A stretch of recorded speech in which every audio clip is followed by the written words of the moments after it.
Estamos de volta, senhores, com o nosso segundo bloco. Eu dizia como proceder se na emancipação voluntária os pais divergirem entre si. Como bem posto no parágrafo único do artigo 1631 do Código Civil, a decisão caberá ao juiz. Sempre que houver conflito no exercício do poder familiar, o juiz decidirá. Detalhe, o juiz decidirá com base na proteção integral do menor. Ele vai decidir o que é melhor para o menor. Então ele não vai decidir o que é melhor para o genitor, nem o que é melhor para a genitora. Ele vai decidir o que é melhor para o menor. É assim que ele vai guiar a decisão do processo. Há uma discussão se a emancipação neste cenário continuaria sendo voluntária ou passaria a ser judicial. Olha que discussão interessante, né? Será que ela é voluntária ainda ou será que ela passa a ser judicial? Eu nunca vi uma questão de prova perguntar especificamente sobre essa filigrama. Esta é a minha última dúvida. Diante de uma divergência na doutrina de processo civil, que diz que depende, na verdade, do tipo de decisão que foi dada. Porque o juiz poderá, na decisão, já mandar emancipar, e a emancipação é judicial, ou o juiz poderá simplesmente colocar um final ao conflito entre os pais, dizer que há sim direito à emancipação e que o pai vencedor, querendo, pegue aquela decisão, vá lá e emancipe, quando se torna ou permanece como voluntária. Então você tem uma divergência de entendimento sobre este tema, e daí porque o tema não vem sendo perguntado nas provas. Caso caia, o que eu não apostaria, porque nunca caiu, né? Seria algo fora da curva, mas caso caia, eu marcaria como judicial. Haja vista lá o 1631, parágrafo único, e a participação do juiz nesta situação para dirimir o conflito. Okay. Terceira dúvida.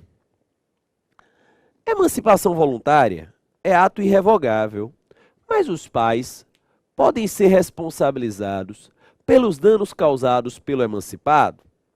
Porque percebam o seguinte, quem é que responde pelos atos praticados pelo menor emancipado? Essa é uma discussão interessante, né? Falo aqui, obviamente, de atos ligados à vida civil. Claro, porque a emancipação é para fins civis. Então, quem responde pelos atos praticados pelo menor emancipado?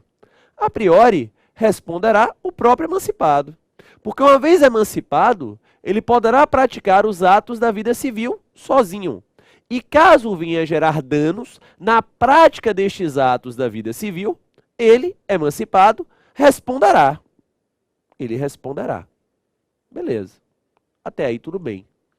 Mas percebam como esta situação, caso levada ao extremo, poderá ocasionar uma espécie de fuga do poder familiar, uma espécie de fuga da sua responsabilidade perante os seus filhos. Imagine você, que você está assistindo essa aula agora, e você tem um filho problemático. Você tem um menino problemático, menino complicadíssimo, 16 anos de idade, Osama Bin Laden Jr., amigo. O menino diariamente implode com o planeta. Ele quebra a vidraça do prédio, ele mete o dedo na cara do porteiro, ele arranha o carro do vizinho. Todo santo dia é uma dor de cabeça. Todo santo dia você tem que pagar uma conta por conta de um dano gerado por seu amável filho. Você então está assistindo essa aula, está em casa, vendo essa aula, e lhe passa uma grande ideia na cabeça. Fala, já sei. Vou pegar o Osaminha, vou levá-lo ao cartório e irei emancipá-lo. Pronto, ele já tem 16 anos. Vou conversar com minha esposa, com meu marido, vamos pegá-lo. Vamos levá-lo ao cartório e a gente emancipa esse cidadão voluntariamente, e ele agora que impluda com o planeta e pague a conta. O problema agora será dele, não mais nosso. Vejam vocês como a emancipação voluntária poderia acabar surgindo como um mecanismo de fuga, como um mecanismo de subterfúgio para o exercício do poder familiar. Ok. Preocupado com este tema, nós temos então um primeiro julgado do STJ, que é o caso líder, é o leading case, datado de 1998, que é o RESP 122.573, oriundo do estado do Paraná. E o STJ, ao analisar este tema, o STJ, ao analisar esta situação, entendeu que a emancipação voluntária, ela não poderá servir de escudo, de mecanismo de fuga dos deveres paternais.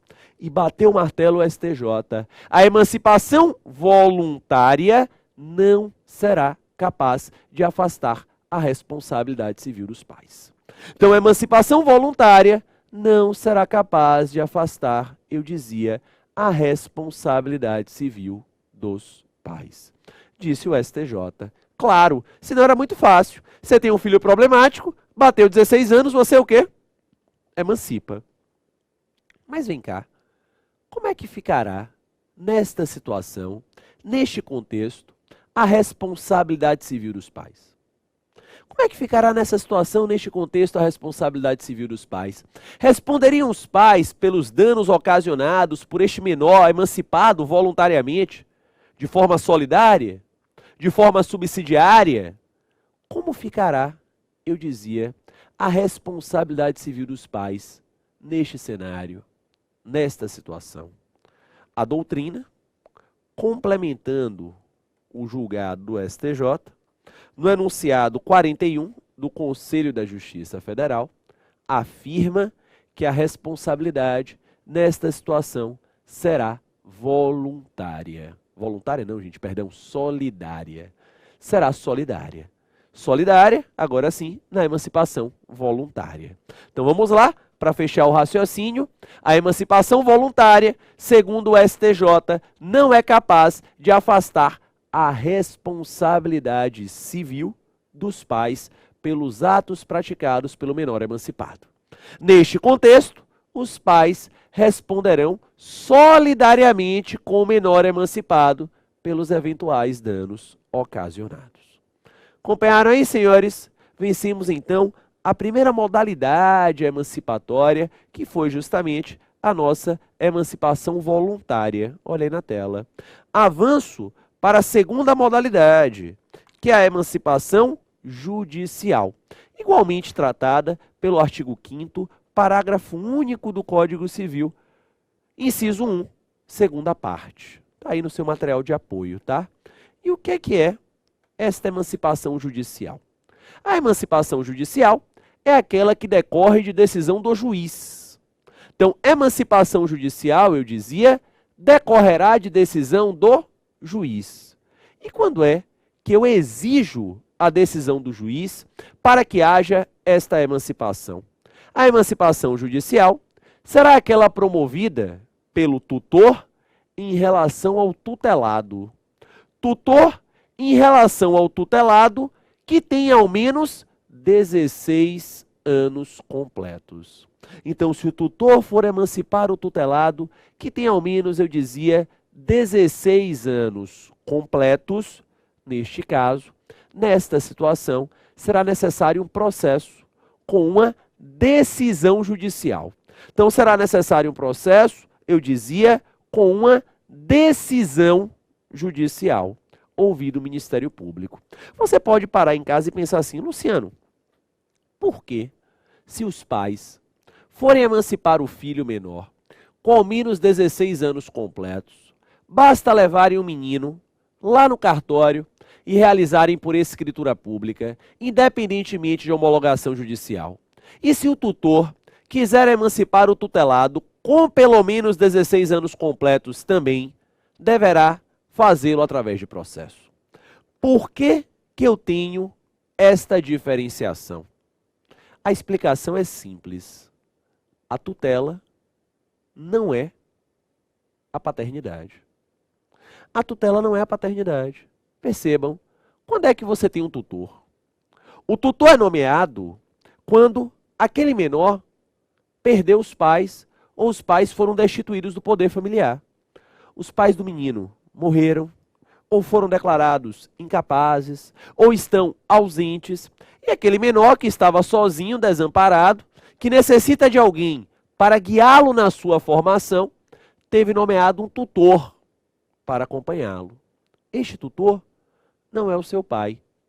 Se o tutor pudesse simplesmente emancipar o menino, ia ser muito fácil, né? Já pensou? O juiz me nomearia tutor de Joãozinho, eu falava, tá louco? Você é tutor de Joãozinho?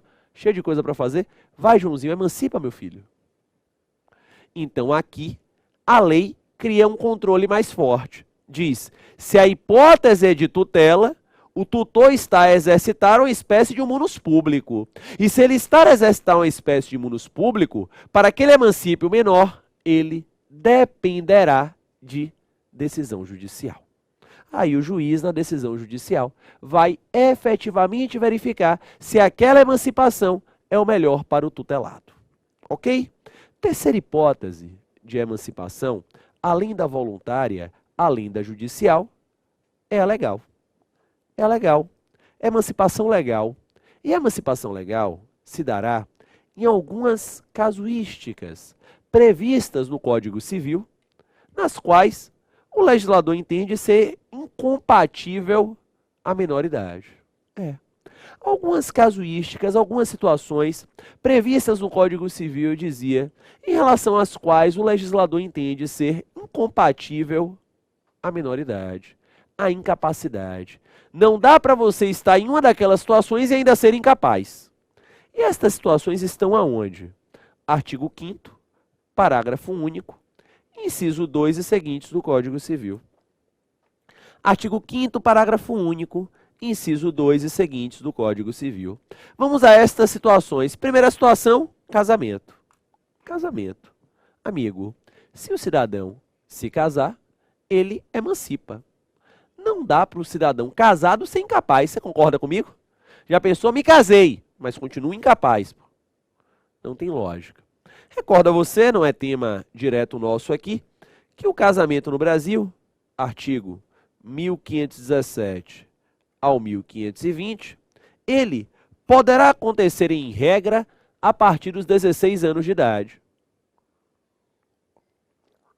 A partir dos 16 anos de idade, então, em regra, você pode se casar no Brasil. Claro que entre 16 e 18, você precisará de autorizações dos responsáveis, mas já pode casar.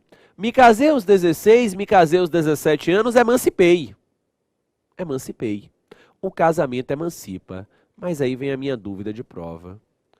E a separação ou divórcio posterior levariam à queda da emancipação? Percebam, imagine que eu me casei aos 16 anos e aos 17 anos me divorciei. Amigo, os casamentos estão cada vez mais rápidos. Me casei aos 16, me divorciei aos 17. Continuo emancipado?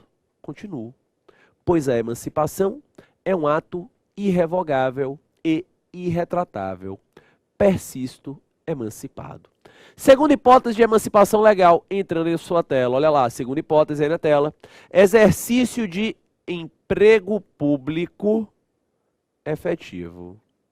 Exercício de emprego público efetivo. Tá. Primeira coisa que você tem que tomar cuidado. É efetivo. Não é cargo transitório. Não. É efetivo.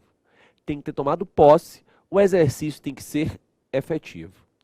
Fica ligado. É o exercício, não é a aprovação no concurso. Então eu tenho que ter sido aprovado no concurso. Tenho que ter sido nomeado. E tenho que estar exercendo de forma efetiva a minha função. Vem cá, professor. É só o emprego público que emanciparia ou o cargo também emancipa? Então, esta emancipação seria apenas do emprego público ou o cargo público também emanciparia? É uma boa dúvida, né? É uma boa pergunta. A lei fala em emprego público, daí porque as provas costumam ser guiadas pela ideia do emprego público.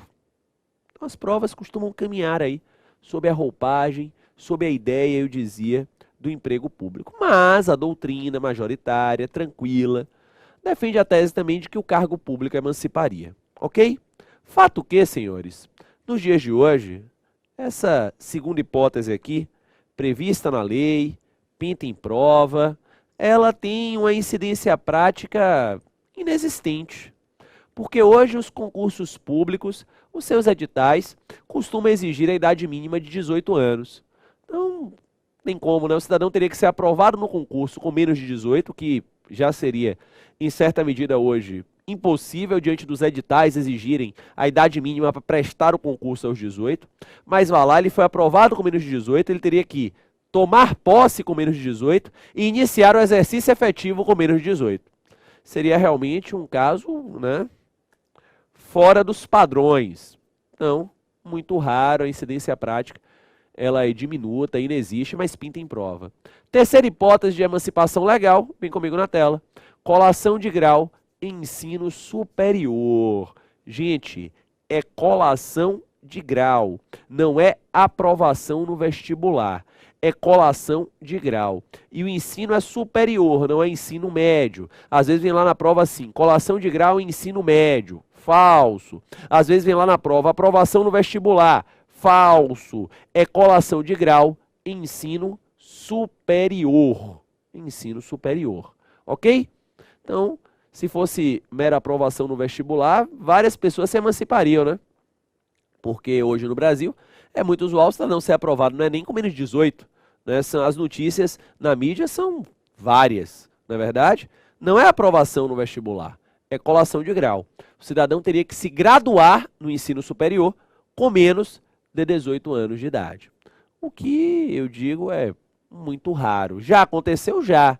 Tem um caso famoso do Brasil de um cidadão, foi até capa de uma grande revista há algum tempo atrás, porque ganhou o equivalente ao Nobel da Matemática, mas esse cidadão narrava lá a revista, ele colou grau na USP em Matemática com menos de 18, né? Porque ele foi vencedor de uma Olimpíada Internacional de Matemática, e aí fez uma prova direto de conhecimento, não sei quanto tempo de avaliação, etc, coisa e tal, e entrou direto no mestrado, algo desse tipo.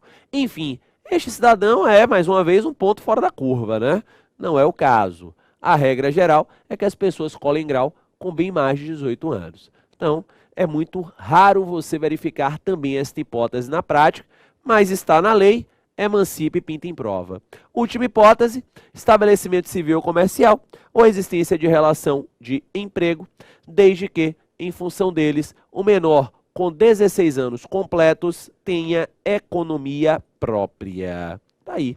Entende-se por economia própria o cidadão que perceba ao menos um salário mínimo por mês. Neste caso, ele emancipará. Ok? Duas observações relevantes, duas não, três observações relevantes sobre a emancipação. Três observações. A primeira observação sobre a emancipação de forma geral. A primeira observação é que a emancipação é para atos da vida civil. Emancipação é para atos da vida civil. Sempre chega lá na sua mensagem, professor, eu posso me emancipar para obter a minha carteira de motorista? Não, não pode. Porque a carteira de motorista envolve temas que vão além do direito civil. Você tem lá implicações penais, ou hipótese de atropelamento, você tem lá imputações ou implicações administrativas, então não dá.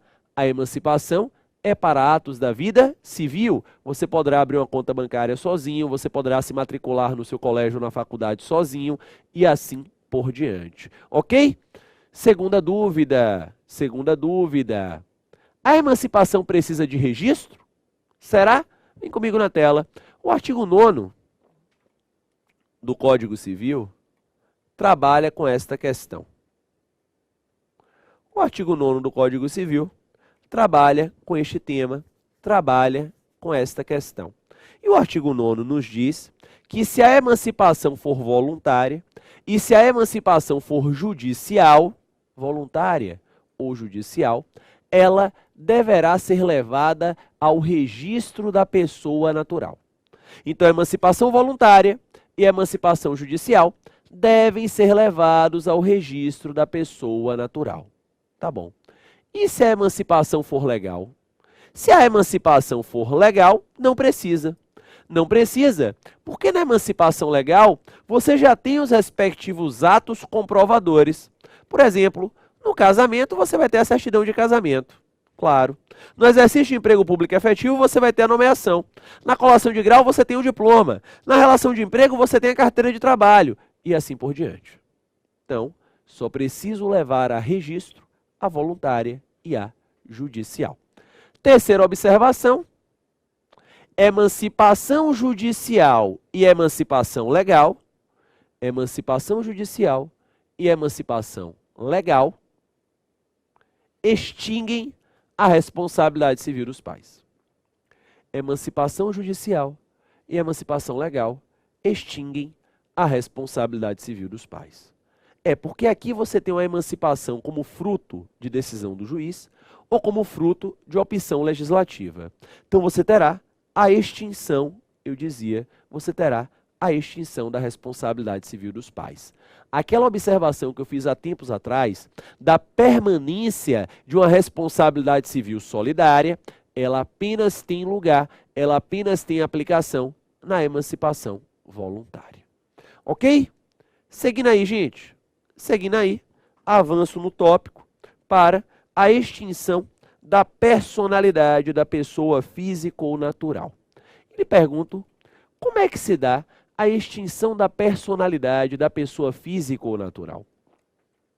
A extinção da personalidade da pessoa física ou natural, ela se dá com a morte. E a morte, em direito civil, ela pode ser real, ou pode ser ficta ou presumida. E a ficta ou presumida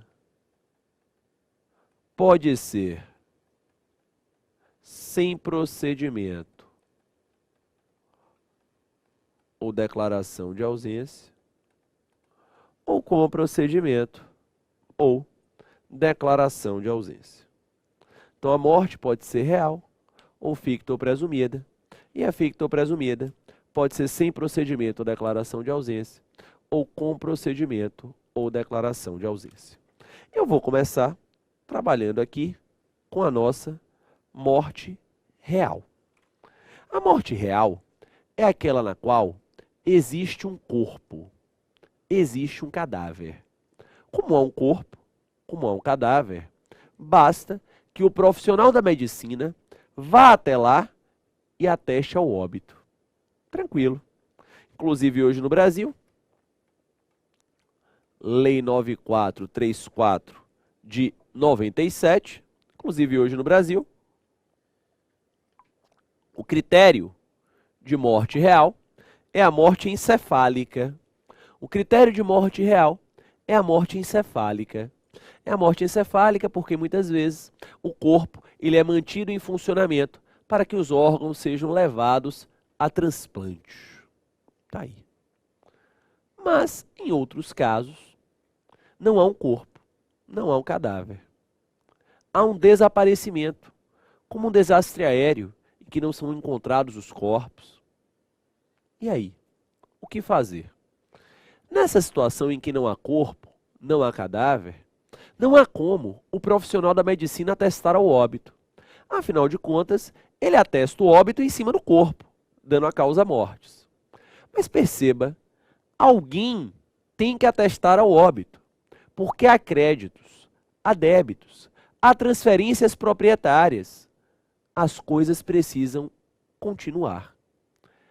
A quem caberá, então, atestar este óbito nesta morte ficta ou presumida, assim denominada, porque não há corpo, não há cadáver? Caberá ao juiz. Então, quando eu estiver diante de uma morte ficta ou presumida, aquela na qual não há um corpo, aquela na qual não há um cadáver, caberá ao juiz atestar ao óbito.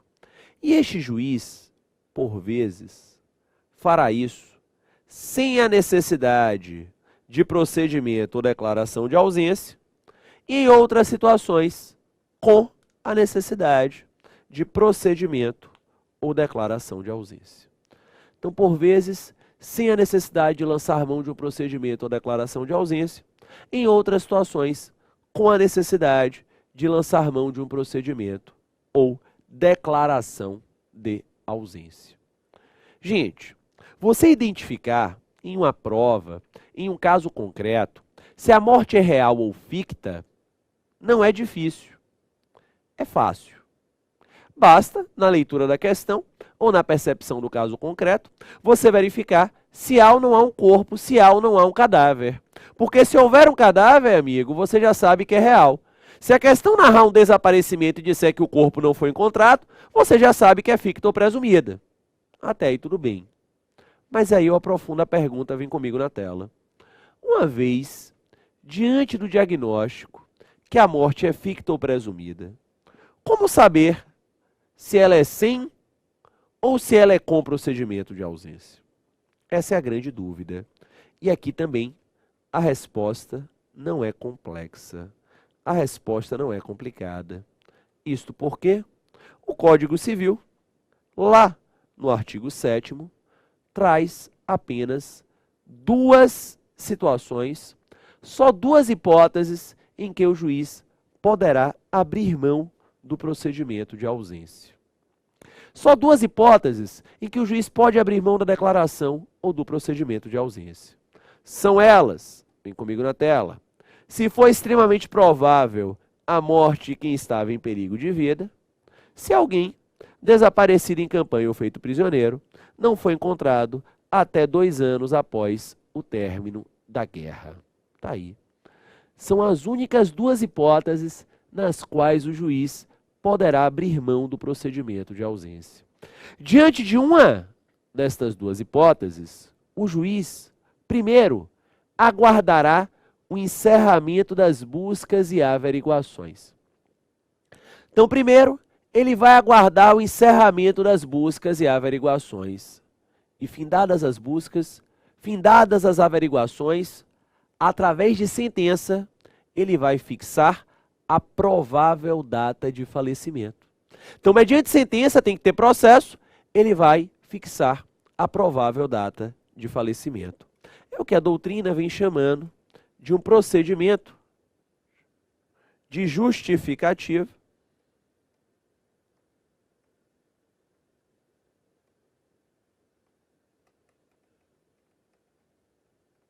ou de justificação do óbito. Então, é o que a doutrina vem chamando de um procedimento de justificativa ou de justificação do óbito. Então, o juiz, através de sentença, eu dizia, ele vai fixar a provável data de falecimento. Dá um exemplo aqui para você acompanhar, né?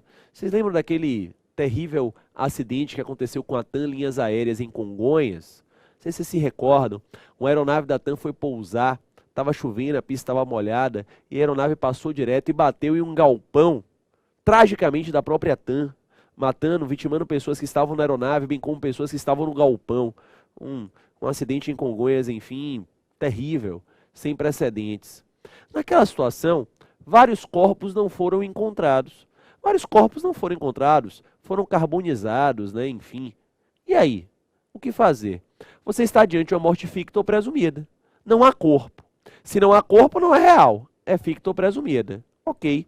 Diante da morte ficta ou presumida, ela seria com ou sem a necessidade do procedimento ou da declaração de ausência? Ela é sem a necessidade, porque ela insere-se aqui no inciso 1. Se for extremamente provável, a morte de quem estava em perigo de vida. Naquele acidente terrível, a grande probabilidade, infelizmente, é do óbito, é do falecimento. O que é que o juiz fez então? Primeiro, aguardou o encerramento das buscas e averiguações. Encerradas as buscas e averiguações, através de sentença, ele declarou a provável data do óbito. Pronto, tá aí. É a morte ficta ou presumida, sem o procedimento, sem a necessidade da declaração de ausência. Tem outros exemplos, como o Airbus da Air France, que saiu do Rio de Janeiro, indo para Paris, e caiu lá, depois de Fernando de Noronha, no arquipélago de Santo Antônio e São Pedro, salvo engano. Vários corpos não foram encontrados, morte ficta ou presumida, sem necessidade de procedimento ou declaração de ausência, por ter sido extremamente provável a morte de quem estava em perigo de vida. Mas voltando aí na tela, se você estiver diante de uma morte ficta ou presumida que não se encaixe no artigo 7º, aí não tem jeito, amigo. Você terá que lançar mão do procedimento de ausência. E sobre este procedimento de ausência, conversaremos no nosso terceiro bloco. Até daqui a pouco.